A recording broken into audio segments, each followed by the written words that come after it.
These are the top 10 darkest video games in video games. And we're not talking about darkest like it being edgy or it being like thematically dark, whatever that means. We're talking about it's like when it's nighttime and it's dark outside. So that's what's up. Speaking of what's up, you gamers, it's the top 10 starting off with Mickey Mouse's Epic Mickey's Journey in the Nintendo Wii and Wii 2. Yes, there are some brightly lighting parts, but it's mostly dark. But that's why it's only number 10. This is number 9. Once again, it's 3D fighting with a vengeance. And there are lights in this game, just like Epic Mickey. Just like most games do have lights, but it's the parts where there aren't lights.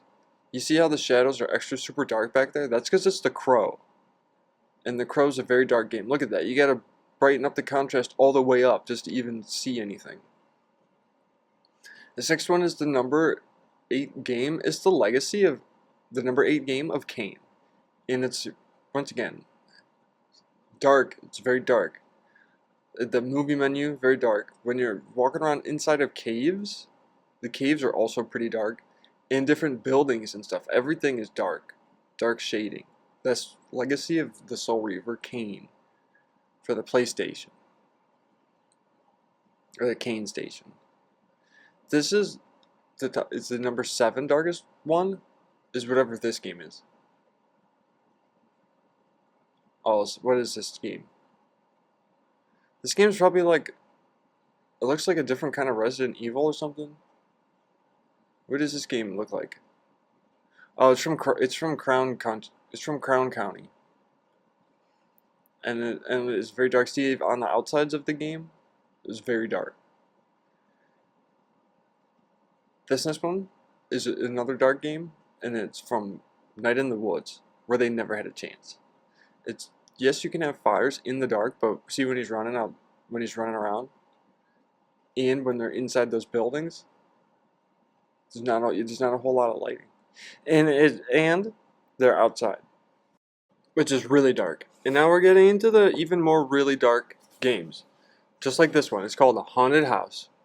And it's a really old game, and it's not relying on newer graphical things like shading. It's Atari's Haunted House. It's just relying on things like, just like the color black to be dark, and you only see floating eyes. This next one is Night Driver game. You know it's going to be dark because you're driving at, guess what? Night. In Night Driver. It's another video game where it's just the color black.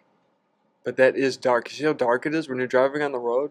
That's basically what it looks like when you're driving in the darkness. What could be even more dark? What game? This game. That's right, it's Vector Man for the Sega Genesis. Or you can play it on those AT games, handheld or home console systems. It's a very dark game. Doesn't get too much lighter.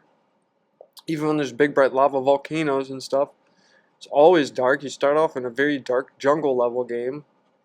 And guess what? The second game, Vector Man 2, probably just as darker. It's probably just that much darker too. Because it's the second one. This next one is a Silent Hill game. And these games are known for how dark they are being, both in atmosphere, and see there, look how dark that is. Dark and scary. That's what these games are. That's what these Silent Hill type of games are. Dark and scary. Lots of shadows, lots of darkness. Even more darkness. Tom Clancy's Splinter Cell. The dark one. Splinter Cell is Blacklist.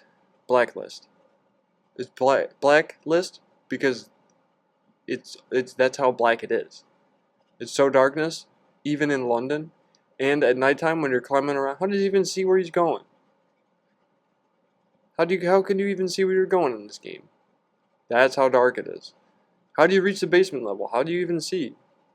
And that's why it's the number 1 darkest video game in all of video games.